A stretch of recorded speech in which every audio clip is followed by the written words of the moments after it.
Ryan Stanton here with ACEP Frontline, and today we're at the Emerald Coast Conference in Destin, Florida, and we're going to talk a little bit about EMS. We had an EMS panel discussion, significant evolution with emergency medical services from the transport in the hearses back in the day all the way now to advanced medical practice that is continuing to move forward. And as we continue to move forward, we're going to continue to put more and more on the plate of EMS, moving the start of care, the initiation of management to the bedside where our patients are, as opposed to waiting till they get the emergency department. And as that evolves, we're going to need more and more influence and guidance as this silo between the emergency department and EMS continues to be torn down. So we've got some guests here who are deep into the weeds of this, and so without any further ado, I'm going to let them introduce themselves because, as they say, they've got the presentation for podcast, and so I don't want to take anything from that. Go for it. Hi, my name is John Gallagher. I'm the EMS System Medical Director for City of Wichita and the surrounding Sedgwick County. I have the privilege of being a full-time EMS Medical Director and partner with my local emergency department leadership and staff to provide the best pre-hospital care we can do. All right. That's great. And I'm Jeffrey Goodlow, get the great privilege of serving as the medical director for our EMS system for metropolitan Oklahoma City and Tulsa, so just a bit to the south and southeast of John's crew up in Wichita. We've got about 4,000 EMS professionals in those two major metropolitan areas of Oklahoma City. Just a fantastic practice to be a part of. And I also get the privilege of being full-time faculty at the University of Oklahoma's emergency medicine residency. So like John, still very active in the clinical realm in the emergency department itself. All right, so you did a whole panel discussion on this role of emergency medicine in the evolution of EMS. Where, as an EMS medical director myself, had getting really into this about the last 6 years for me, 6 or 7 years, with the some of the evolution and changes. What are you guys seeing? Just kind of start off. What are you guys seeing as this evolution of EMS over the last number of years? So I'm sure John's going to jump in here as well. I think one of the really cool factors is I look back at my own EMS career starting 30 years ago as an EMT in Central Texas. And at that time, pretty much what we did in EMS, we took things that seemed to work in the emergency department and we tried it out on the truck. So it had been validated, obviously to a much lesser evidence-based extent than we have in our literature these days in the emergency department. And then we literally just took stuff out on the truck and saw if it worked in the field or not. Now what we're actually seeing over those 30 years is a much more collaborative approach where we still take some things out of the hospital that works, but in a really exciting manner, we find some things that are working in the field and actually bring them into the hospital. So it's really more of a bi-directional learning and sharing of information now. I think that has really transformed EMS medicine, not just philosophically, but literally day to day.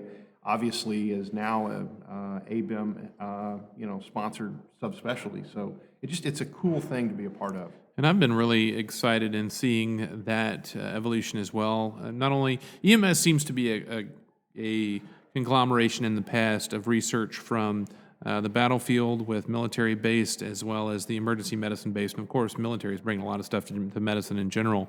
And now we are seeing a lot of that research within EMS, focused within EMS, that is then being able to be transcribed over into other areas of medicine as well, just because of the sheer size, breadth, and number of contacts with EMS associated with many medical conditions. I think that's pretty important. Yeah, I think Jeff hit it right on that it's almost been a reversal of the current, if you will.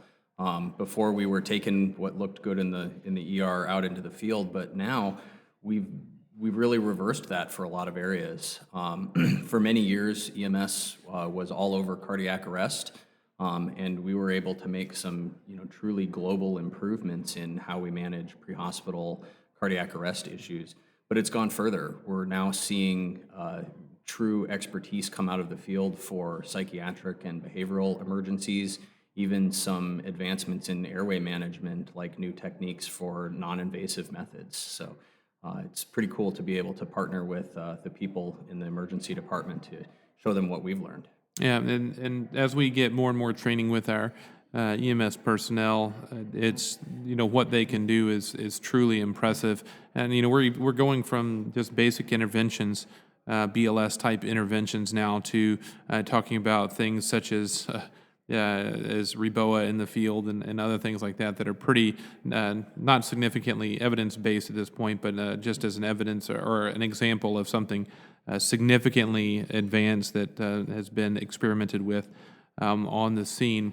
How do you guys feel this evolution will continue in terms of the role of EMS as rather than the transportation of medicine being more that start of care when we're talking about more and more things, that time matters, time is tissue, all of those things, the use of EMS as an actual extension for the initiation of advanced therapies and treatments within medicine that then we continue and expand upon in the emergency department?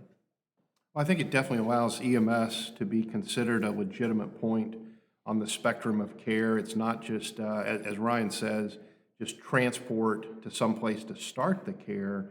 Significant care can actually be started right there in somebody's place of work, in their residence, literally on the street, wherever they happen to be. And I think particularly the more pathophysiology that is going on, all the more critical that we start those interventions at the earliest time possible. And so I'm actually very heartened to see so many of the organizations involved in emergency medical care start to index times on first medical contact, where that first medical contact is not the patient arriving at the door of the hospital-based ED, but it's the first EMT paramedic on scene, that actual time of contact. And I think that's very indicative of where EMS is moving. It really is a legitimate practice of medicine, and it just points out how important it is that emergency physicians become involved in it and help lead the progression. There's definitely some challenges associated with this as well, because as we've continued to expand the complexity and the intensity of what we're doing in the pre-hospital arena, we're also finding this is having workforce issues. The traditional training of a pre-hospital provider was measured in just a handful of years and had to focus on the basics of pathophysiology and medical care that could be delivered. And that's really not consistent anymore with the level of care that we're asking them to deliver. So on a national level, we are starting to have conversations about what does training for pre-hospital personnel look like? Do we need to be looking at degree granting programs? What is appropriate compensation? How do you have a lifelong career in pre-hospital medicine? And all of these things are going to need to be worked out that just really weren't an issue before, when we were simply a ride to the hospital. And we can't live in that world anymore. It's going to grow as a field. With pre-hospital medicine, EMS related, we've also seen the evolution in the administration and medical direction of such, to the point that back in the day, using the old reference, it was if you had an MD or DO after your name, that was sufficient for medical direction. But just like what we're seeing with a lot of event medicine, so my experiences with NASCAR and motorsports, everybody's pushing towards emergency medicine due to its connections, roles, and clearly the focus on acute care medicine, more of a broad approach to acute care medicine rather than a specific focus on any type of acute care medicine. How do you see the importance of that push towards emergency medicine as the frequent source for medical direction? And why that is important in terms of that connection and role within pre-hospital medicine?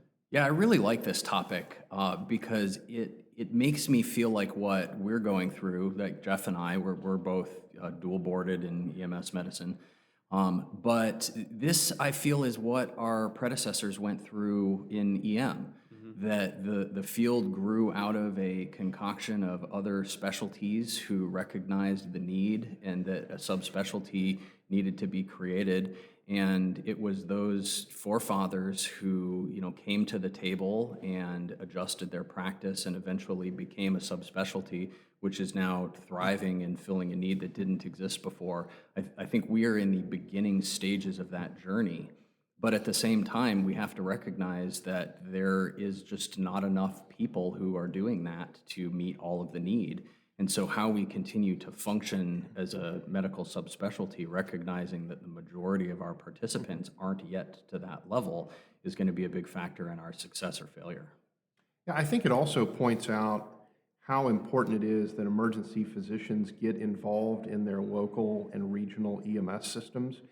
Most groups have traditionally had the EMS gal or the EMS guy, and we have historically sort of operated in the shadows, and we do this stuff outside of the hospital that the rest of our groups, they sort of have an idea what we do, but not exactly, especially some of the politics and education and standards of care development. But I think just because of the sophistication in EMS systems now, that the quality and quantity of care that is given, the depth of some of these standards of care, and how important that the destination decisions are becoming. Obviously, far beyond just trauma and STEMI, but stroke is a very hot topic right now, in how we appropriately navigate these folks and try to get those that are potential candidates for mechanical thrombectomy to those kind of centers. It's never been more critical for EM physicians to reach out, contact your local EMS physician, and ask him or her, how can you help? How can you be involved? Because doing that not only helps to advance the local EMS medicine practice, but it helps to fully incorporate the EM practice into that. And we need each other in this. This is definitely not something that EMS physicians can do alone. We really have to have champions and partners within our hospital systems. That is just so true. And I think we're actually making some progress in that area. We did a brief survey of the audience yesterday of how many people had their EMS medical director's cell phone number in their phone, and a surprising number of hands went up. We've asked that question in the past, and it was crickets through the whole room. But we're starting to see people recognize that relationship, and it's getting better. It was actually a big change just from last year to this year, I noticed. Absolutely. How fast those hands went up. So I'm not sure we can take credit for that, but at the same time, it definitely shows that kind of dynamic is happening in more and more communities. That's exactly what everyone on that care team and the patients need. We're definitely moving in the right direction. And you touched on a very very good point, Jeff. That is the talk about, and that's just with EMS, the physician role of the medical director is not the only physician interaction they should have. Even if you don't choose to be an EMS medical director, or you don't choose to be EM fellowship boarded, doesn't mean that you are free of potential responsibilities as the traditional term of physician being a teacher in terms of the opportunity. What's the importance with so many paramedics, EMTs, whatever level they may be, coming through and interacting with your emergency department?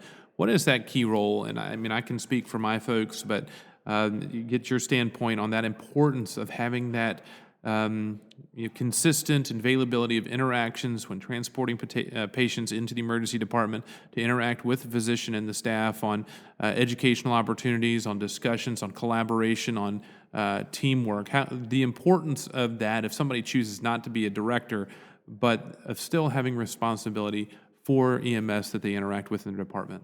Yeah, and I know John's going to have some great comments on this too. I just think that's so critical because, as I mentioned earlier, we have 4,000 EMTs and paramedics in our system in Oklahoma City and Tulsa, multiple fire departments, centralized ambulance organization. There is no way that I alone can interact with 4,000 individuals, certainly not on a daily basis, really not even on a monthly basis. And so with 600 calls a day, it just really underscores how important it is that the individual EM physician receiving those patients, what a wonderful opportunity to validate what has been done prior to hospital arrival, or in cases where maybe the assessment was a little bit off, the treatment was a little bit off, obviously in a very supportive way, trying to point out, hey, this is where I would do this a little different on the next call. I think as long as that's done in a very collegial and respectful manner, EMTs and medics, they want to do the right thing, and they welcome that feedback when it's given in that kind of supportive tone. Probably the best way I ever heard it summarized, I was out doing some station visits, and one of our Oklahoma City Fire Department captains, he was talking about some feedback that we were giving. And to be honest with you, as a medical director, I was a little concerned about that because here's a very accomplished fire service professional, 20-something years into it, and I'm a relatively new medical director at that time in the course of my career, and I'm thinking, okay, how is this guy going to receive this? And his comment to me then still sticks with me today, and he says, hey, Doc, we want to do the right thing. If nobody tells us we're doing it wrong, we're going to assume we're doing it right. And that, I think, is the value of that EM physician-medic handoff. It's not just continuity of care for patient safety, but each and every one of those is a valuable opportunity to share some information, either validating or correcting, augmenting what was done prior to hospital arrival. It's just huge. And I believe that with that, the key is going to be that that personification of the golden rule and treating others as you want to be treated. Unfortunately, in so many interactions, I feel like we are getting an accusatory or that dominant tone that you have, and it can puts them on the defensive, but also can have just the opposite effect you want. We want them to be fantastic because they're taking care of our patients, our friends, our family, the people that they're interacting with. They're maybe the ones that we call in our time of need. So that positive and constructive discussion, having a conversation like you would with one of your coworkers when they're in there in the emergency department, because that is your patient, and they're, the way they treat the patient is going to impact the way we get to treat and evaluate the patient. So it's all a continuum of management, and the importance and key role of interacting with people at the time of care is so much more, it sticks so much better. As we all know, when we were in residency or we were students or even now as an attending, when somebody addresses a case presentation at that time, it sticks with you so much better than just reading about it in a book or trying to remember it from when you were in class doing these huge PowerPoint lectures days on end and trying to keep that stuff in your mind. And so it's integral that you make sure that you have those discussions and that you have those education times. And it doesn't take hours. It takes just minutes, seconds, if not minutes.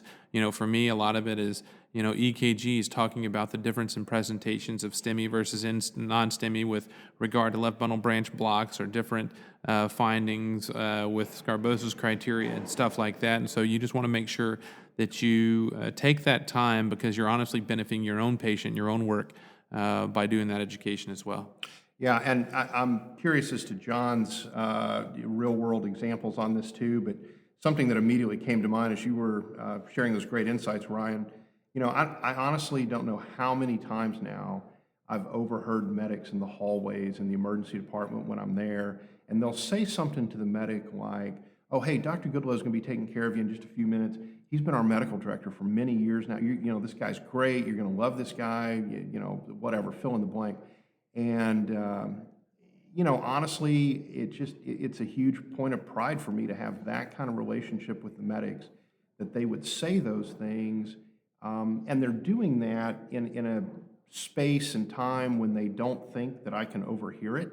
So I know it's pretty genuine. And what that does for me as an emergency physician is just amazing. Being able to walk in the room and that patient has confidence in me, having not even met me yet, based on what the medics are saying. And so, I think that is sometimes some of the undiscovered or maybe under-recognized potential that we as emergency physicians, whether you're EMS medical directors or not, that we as emergency physicians can have with these EMTs and medics. They can really set us up for much better patient interactions in the ED the more positive relationships we have with them. And I'm sure John has some real world examples like that too. Yeah, I think you guys really nailed it. And the point about that interface and that potential for education is just critical. I don't know that the EM physicians realize it, but they really are looked up to as the clinical experts in this. That it is assumed that you know the answer and that you have the correct plan. And they want that. They want to understand it. And so when I talk to emergency physicians about that interchange, especially when we're talking about something where it didn't go quite well or the pre-hospital care could have been a little different, it's important to realize that the EMTs and paramedics did everything that they thought was right. The plan that they picked was the plan that they thought was correct. Nobody's out there intentionally picking the wrong thing or they had a better idea and went with their second best idea. That's not how it works. They've implemented the best plan. So when your clinical expertise reveals to you that that wasn't the optimal plan, how you approach that is a really delicate moment. And what I encourage people to do is engage with the pre-hospital team to understand why they thought that was best. They called a STEMI alert because of a collection of reasons, or they didn't activate the trauma team because of a collective of reasons. And understanding what it was that contributed to their decision making can then allow you to go after the reasons behind it, as opposed to just issuing blanket frustrating statements like, this isn't a STEMI or this should have been an alert. Go after the decision making, just like we do with our residents, and improve the decisions of the future. It's amazing how the impact you can have, because I listen, Jeff, listening to the comments and with what folks say to me. I mean, even hearing the comments from my paramedics and EMTs with regard to other physicians, it is amazing the impact you can make in a good and bad way.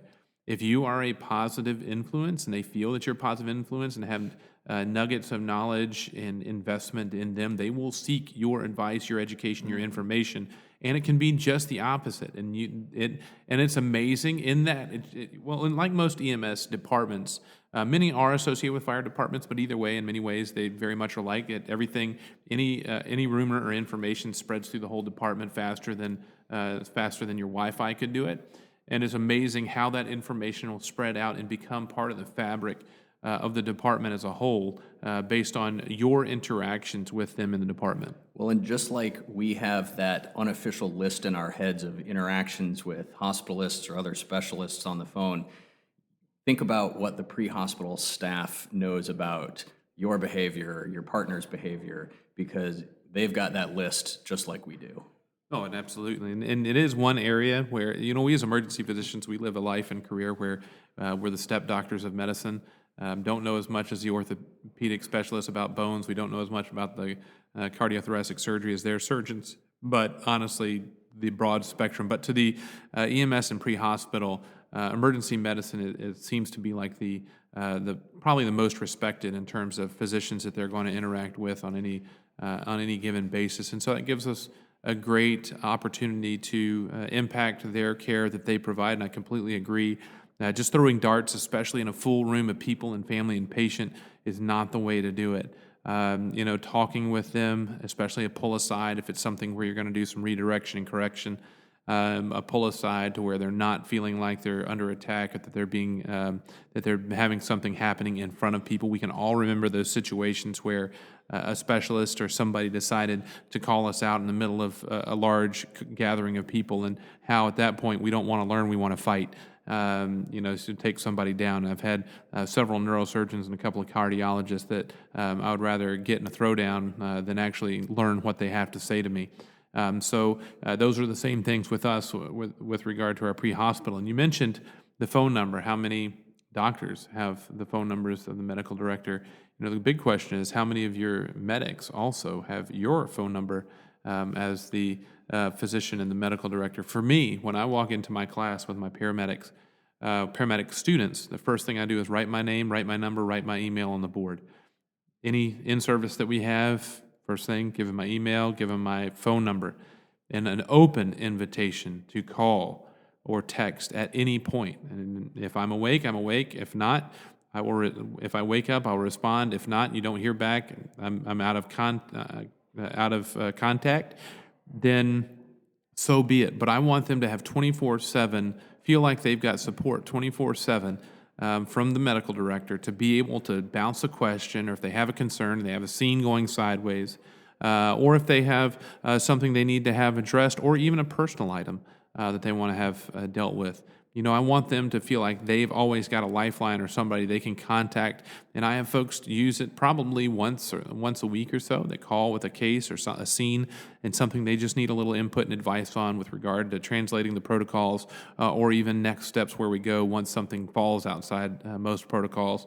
And so if you're a medical director, I think that is a huge thing. And even as an invested emergency physician, being able to provide your number to folks so they can contact you. Yeah, so Ryan, I think maybe you've been looking at my phone this week or something. So it's actually, it's funny you mentioned that, because we're down here obviously in the Florida Panhandle and enjoying this great Emerald Coast Conference. But it just, as you would expect, John's showing us his phone here right now with all these text messages from some of his people back in Wichita. And John, I just tell him to keep doing CPR, and you'll get with them as soon as we get done with the podcast or something like that. They know exactly what to do. Yeah, I know they do. And but it's really interesting, because I think most people would not be surprised based on exactly what Ryan's just shared. Sure, we're getting calls from our system at home, but I think one of the really cool things is I've gotten calls or texts this week from medics or from even administrative staff in our system, asking, personal advice for them, like who should they go see for, whatever kind of medical problem they're worried about. Honestly, I got a series of texts from Kenya. There's someone in our system, and I don't have their name correlated to the number, so to be honest with you, I'm not even sure who it is. But it's one of our paramedics, and they're over in Kenya working with a church mission trip. And so there's some medical issues going on over there with one of the missionaries, and they're reaching out saying, "Hey, doc, what do you think about this?" And sending me pictures of derm stuff, and it's one of those, hey, we can't know everything and have all the right answers, but it's just really rewarding to know that there's that kind of relationship between an EMS medical director and emergency physician and medics, where, wherever they're at in the world, they actually feel comfortable enough to reach out and go, "Hey, I need help, and you're the person that I trust to get me that help." So I think that's huge, and huge shout out to Ryan for what he described he does in sharing personal contact info with everybody in his system. I know John and I do the same thing in our systems, and it's not just talking the talk, but walking it. When people take you up on that, and reach out and call and text and email, having a pretty quick response to that, just a lot of affirmation that you're the real deal. But also recognizing the other side of the coin, right? So just as they look to the emergency physicians as the clinical experts, we need to look to them as the field experts. They have a knowledge base and a skill set for their unique environment that we don't have. Even Jeff and I, as involved EMS physicians who have a field practice and perform responses, we're not at the level that they practice at. So occasionally they're going to be the ones that have the expertise on why the right decision was right. And what we would or would not have done in the hospital doesn't really play because of the unique circumstances they're in. So that back and forth recognition of expertise really builds the relationship. Well, that's why I feel like every medical director needs to ride.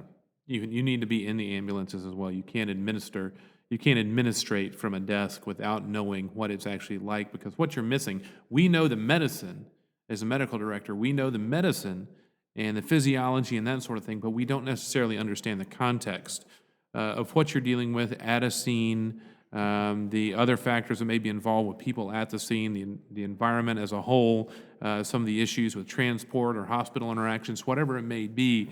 And honestly, I've done more adjustments to protocols by riding along with EMS, riding with them and saying, this would be a great time for this action or this. And they're like, oh, it's not part of protocol. All right, let's fix that right now. And sending off an email and getting it adjusted.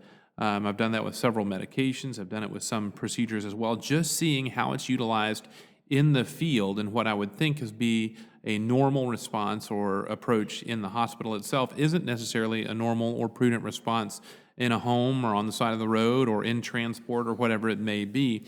And so I think that's important to be active. Another big role, I think, with EMS medical direction, where you have a role as an emergency physician, and I think one of our major roles is as the advocate, the chief advocate of the medical aspect of a department, advocating for the medics, advocating for the care, advocating for our patients, but also being that person that kind of translates in between the staff and then the administration of a department, especially if the department administration is not necessarily medically focused, maybe more of a straight fire focus. Sometimes you have to be that advocate, and you're very respected. A lot of times what we will do, if there is an issue between a physician, such as a malignant interaction with the physician, I'll get the summary from the medic and I will pull them completely out of it. That way it's an interaction between two doctors and administration and doctors, and not put the medic in that position to have to necessarily deal with it themselves. Just because it's not fair, you start running into that power stuff, and we can manage those things a lot as well. So maybe a few comments on your thoughts as the medical director, as an advocate for the EMS agency and the medics and EMTs that we're working with. Sure. So in listening to you set that up, I'm reflecting on one of our good friends and wise EMS medical director, Dr. Paul Hinchy, gives a great talk about how the position of EMS medical director is much less of a medical director and much more of a CMO, chief medical officer. And this is not to disparage at all medical directors in the hospital. They do an incredible function.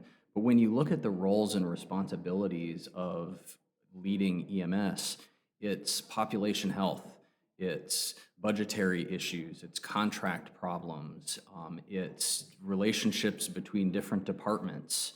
This job starts to look much more like a CMO position.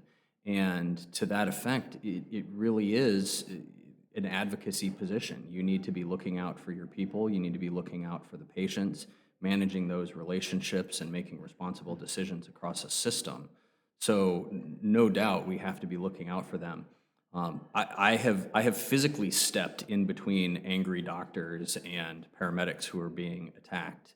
And the first time you do that, your crews start to realize that you can be their guardian, and that going to the medical director is not just something that happens when you're in trouble, but can be a way out of a jam. So it's got some real power. Yeah, I think both Ryan and John have really made some great take-home points on the importance of advocacy. I think one of the real exciting things about EMS, and this gets back to the importance of the communication that we're talking about between emergency physicians and EMS physicians, EMS medical directors, is there is so much on the horizon that we're working with right now. We may fundamentally change how we position patients in near or absolute cardiac arrest. There's a lot of developing science behind head-up CPR. It's not quite ready for prime time as far as just suddenly taking somebody and angling them up at 30, 45 degrees. I don't think we're quite there yet, but there are some devices that are coming to market that may help us do that in a more scientific manner. There's a whole fundamental revisit of some of these dysrhythmics and vasoconstrictors that we've been using over years that we may wind up vasodilating people in cardiac arrest. And John, I think, mentioned it earlier, literally right before the podcast, we were looking at a device that is a no-mask, non-invasive ventilation that looks very promising, not just for emergency medicine, but EMS medicine as well. And so it's just, those are just a few of the many, many items on the horizon. I think it just really gets back to the importance of communication, because more and more the EMS medical director finds himself really deep in the literature, really deep in working with education and advancing clinical standards in the system all the time, working with some operational challenges, budgeting challenges. And so I think for sometimes the emergency physician that wonders, well, does the medical director know this is going on? Really, the answer is we may or may not. And it's just the classic don't assume anything. Just like every emergency physician wants the emergency department to function at optimal efficiency, being able to see as many patients as we can and make that positive difference for folks. The same thing happens, for the EMS medical director, but none of us can fix what we don't know about. And so many times I hear after the fact something that went a little bit awry, and that caused frustration either for the medic or caused frustration for the emergency physician, for the patient, maybe all of the above. And being able to know about that much closer to real time, that could make a difference in how we approach that same situation again. So I think for me, one of the real take-homes that I would hope people get from the podcast is how important the element of communication is between emergency physicians and EMS medical directors. We have more and more ways to communicate than ever, and yet because of that, I think we just are all so inundated with the volume of information we get in any 24-hour period.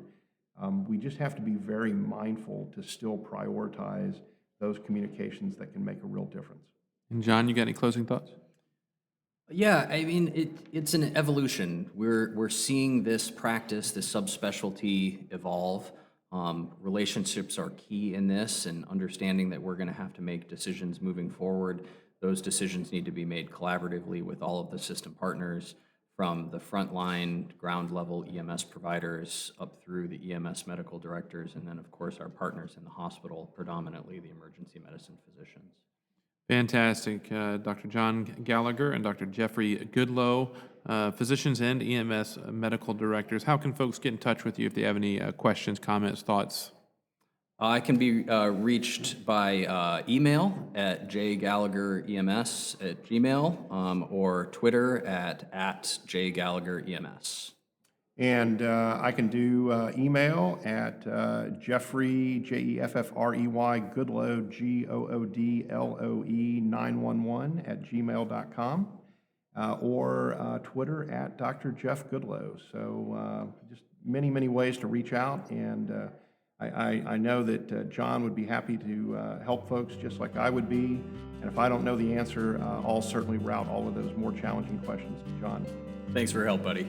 And as for me, you can contact me, youreverydaymedicine@gmail.com, youreverydaymedicine@gmail.com, at everydaymed on Twitter. And in terms of summation of the EMS, this is an integral aspect of practice of emergency medicine, is our relationship and integration with our pre-hospital counterparts, and to ensure that our patients receive the best care as soon as we can make contact all the way through the process. And we all have a very important role in making that happen. I encourage your comments and suggestions. Make sure that you're subscribed to the podcast either on iTunes or SoundCloud, and that if you have any comments or thoughts, you get in touch with me. And otherwise, we'll see you next week. I'm Dr. Ryan Stanton, and you've been tuned in to some ACEP Frontline.